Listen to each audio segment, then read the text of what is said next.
aos Coríntios, no capítulo 4, ela vai nos trazer algumas orientações muito interessantes sobre o tempo que a gente vive hoje, as dificuldades que os primeiros cristãos enfrentavam e enfrentaram naquela época, eles enfrentavam, e trazendo isso para os nossos dias, a gente tem também as nossas dificuldades. Então nunca foi fácil em tempo algum.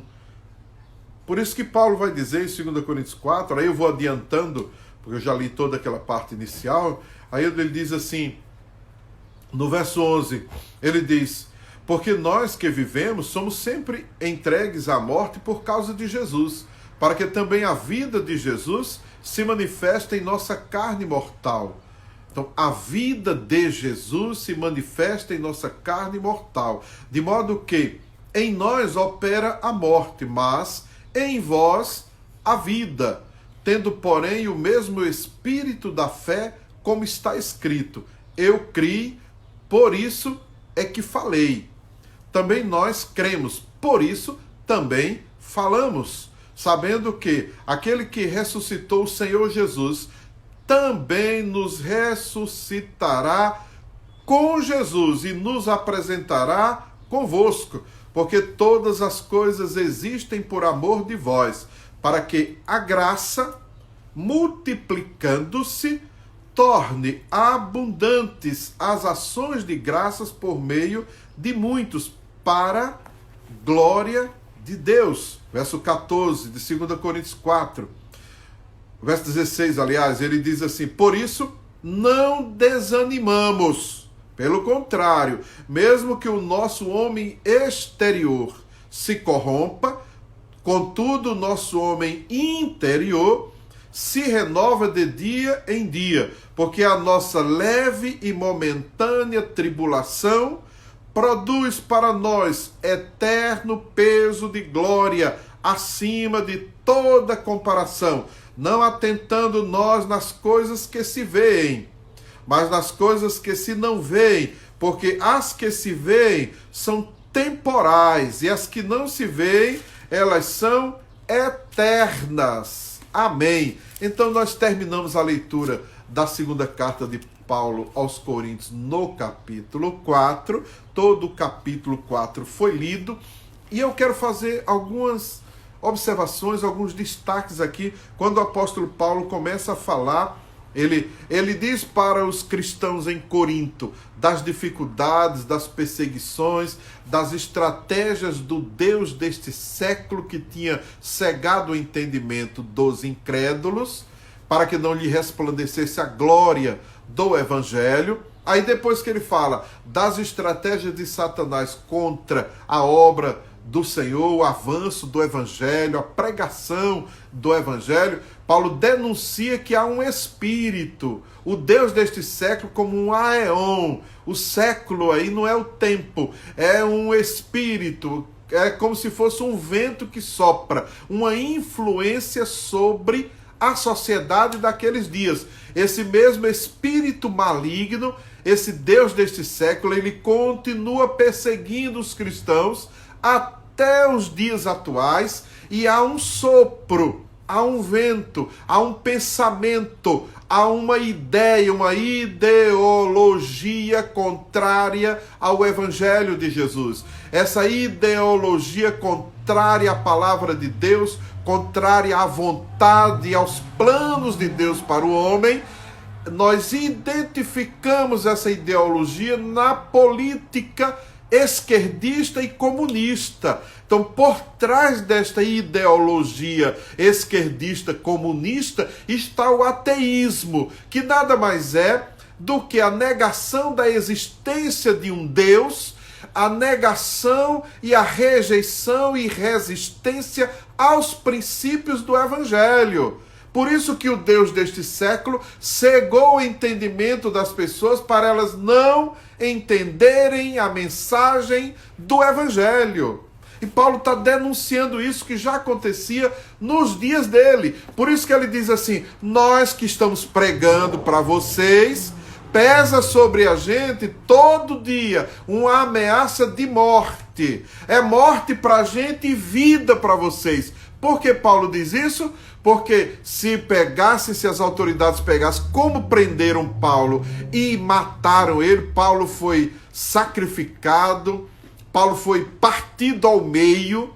Olha que morte terrível. Aí Paulo diz assim, se pegar a gente agora, a gente já morre, a gente já sabe que a gente está com um cheiro de morte aí. Mas para vocês é vida, porque quem recebe a mensagem do Evangelho, recebe uma mensagem de vida, vida eterna, vida em abundância. Você entendeu isso, meu querido?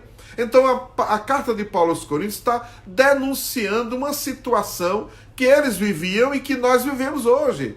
Então, por que as igrejas estão fechadas? É pensando na segurança das pessoas? Não. É porque a igreja representa uma grande ameaça ao Deus deste século. A igreja prega o evangelho que abre a mente. E quando a pessoa abre a mente, aí a pessoa não se submete ao domínio do Deus deste século. Deu para entender aí?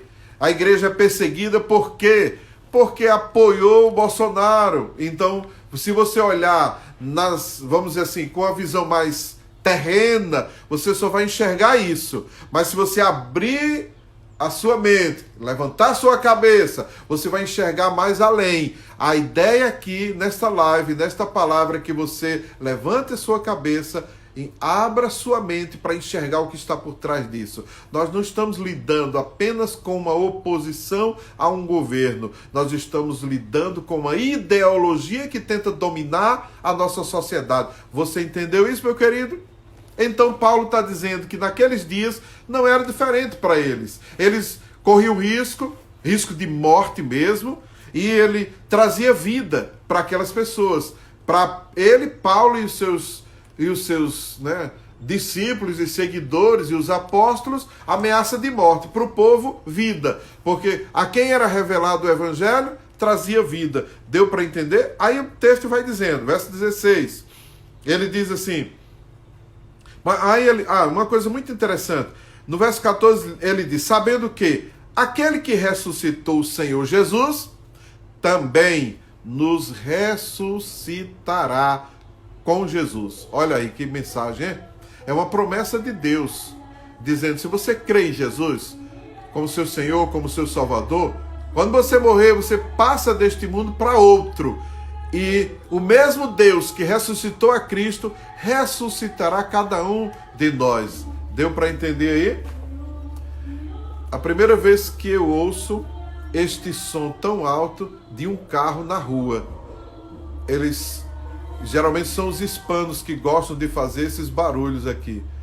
É só alguém ligar para a polícia e em até 5 minutos acabou o barulho e acabou a carteira dele também na rua. Mas ele já desligou, eu ia até fechar a porta. Então desligou muito rápido, porque eles sabem disso, que a lei aqui não brinca.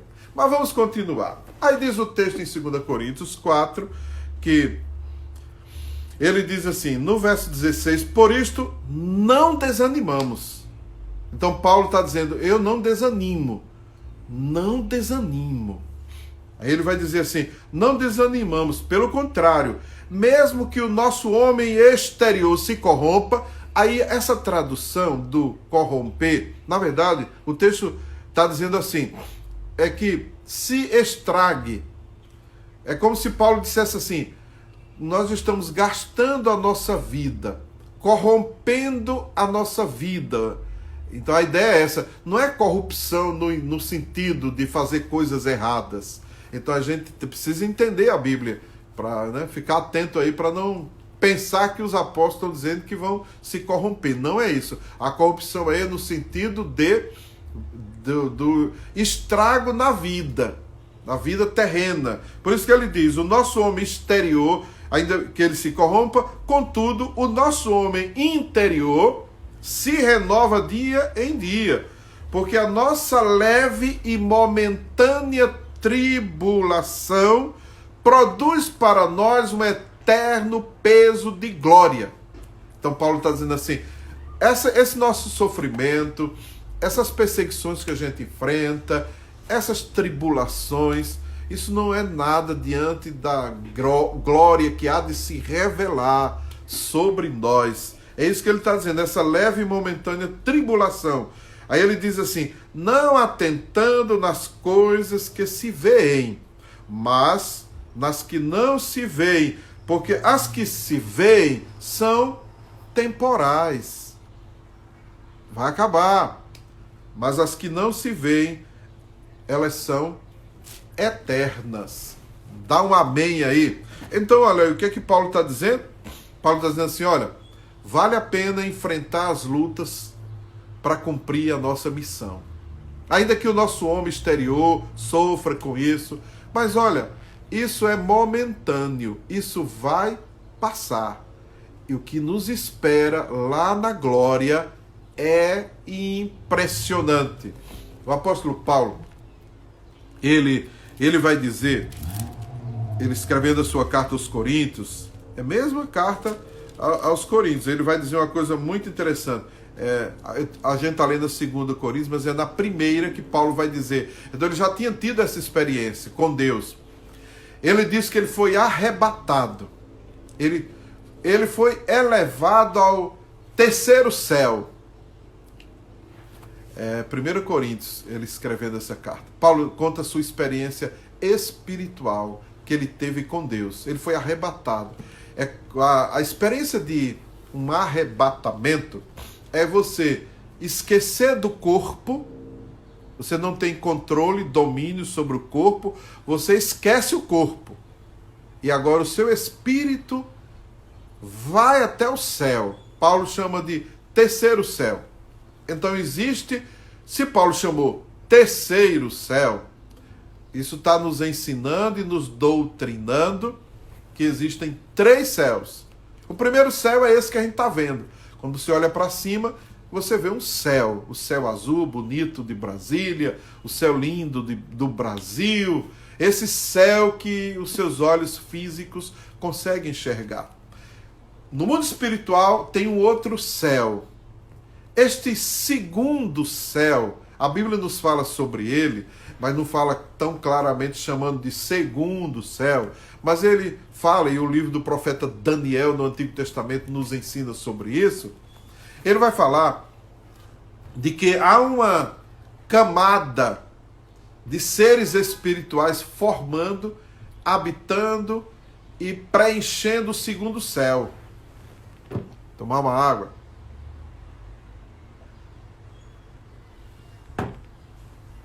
E aí, existe esse mundo, esse céu, segundo céu, onde estão as potestades, demônios, espíritos malignos e anjos do Senhor que entram em guerra no mundo espiritual. Mas Paulo rompeu o segundo céu e foi até o terceiro céu. E ele diz assim, eu vi coisas que olho nenhum humano jamais se imaginou ver. Paulo teve uma revelação tremenda de tudo aquilo que aguarda por cada um de nós, crentes no Senhor Jesus, cristãos que têm fé em Jesus Cristo como seu Senhor e Salvador. Tem um céu que nos aguarda aí, meus queridos. Tem uma coroa de glória que aguarda aqueles que servem ao Senhor.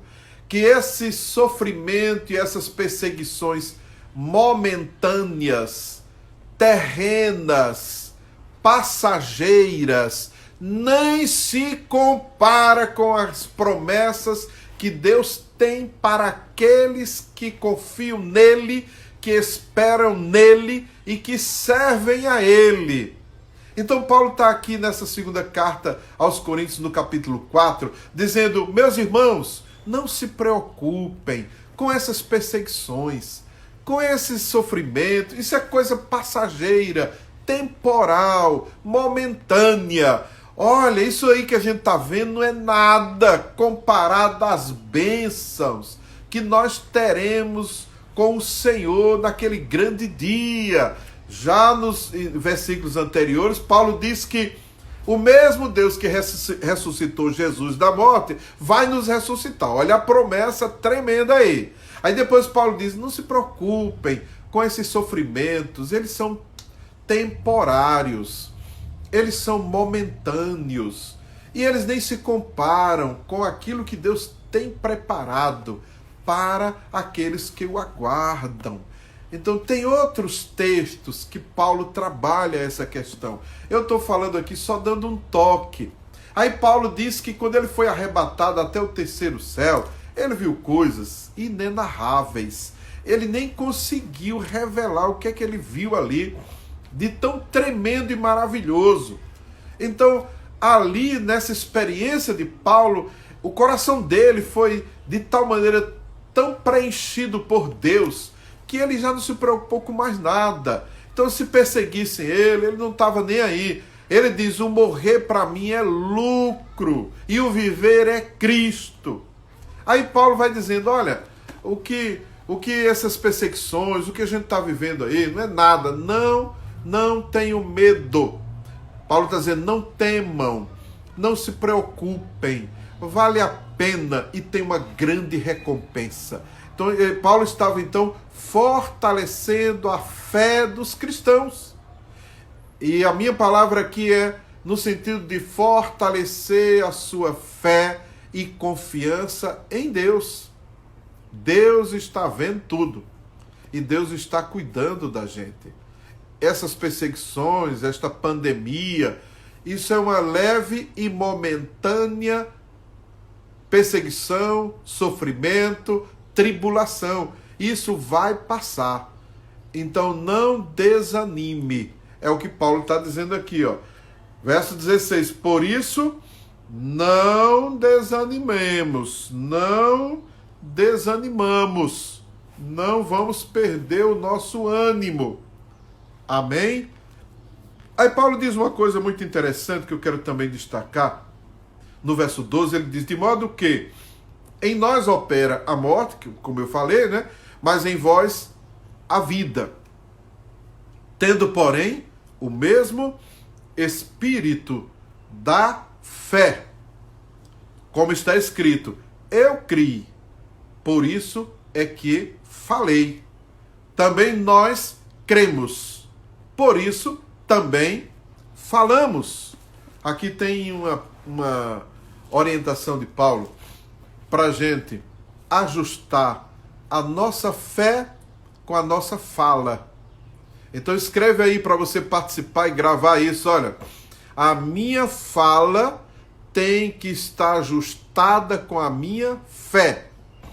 Escreve aí para você entender isso. A minha fala deve estar ajustada com a minha fé. Então, se eu creio, eu vou falar a respeito daquilo que eu creio.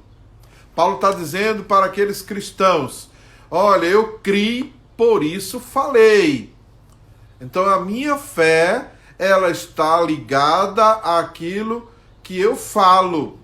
A minha fala denuncia a minha fé. Entendeu aí? A minha fala denuncia a minha fé. Por isso é que nós não podemos ter um discurso de incredulidade e declarar que nós temos fé, porque está desajustado aí. Eu quero que você ajuste, meu querido, a sua fé com a sua fala. Então, quem crê em Jesus como seu Senhor e Salvador aí, bota um dedinho aí para cima para eu ver. Então, você que crê, então bota o dedinho aí para cima. Aí, quando você diz eu creio, agora você vai ajustar a sua fala à sua fé. Então, se você diz que crê em Jesus, aí você está se comprometendo com a sua fé. E aí a sua fala tem que ser ajustada com a sua fé. Então atente para isso. Você precisa declarar sua fé em Jesus, a sua fé e confiança em Deus, e a sua fala vai acompanhar a sua fé. Aí então é preciso que haja este casamento, perfeito casamento da sua fé com a sua fala. A sua fé em Deus diz que você está protegido e guardado por Deus. a sua fala tem que dizer a mesma coisa. Então, nós que dizemos que cremos no Senhor, nós não podemos andar com medo do vírus, porque eu creio em Deus, eu não tenho medo. Por quê? Porque eu tenho fé em Deus. Eu não posso dizer eu tenho fé em Deus e estou morrendo de medo. Não casa uma coisa com a outra. Você entendeu isso? Eu quero que você ajuste o seu discurso a partir de agora e atente para o que você fala. Amém? Aí eu declaro pela fé: nenhum mal te sucederá, praga nenhuma chegará à tua tenda. E você vai me perguntar: mas por que o senhor está dizendo isso? Porque eu tenho fé num Deus que pode fazer o milagre acontecer. Deu para entender? Deus te guarde, te livre de todo mal. Tchau.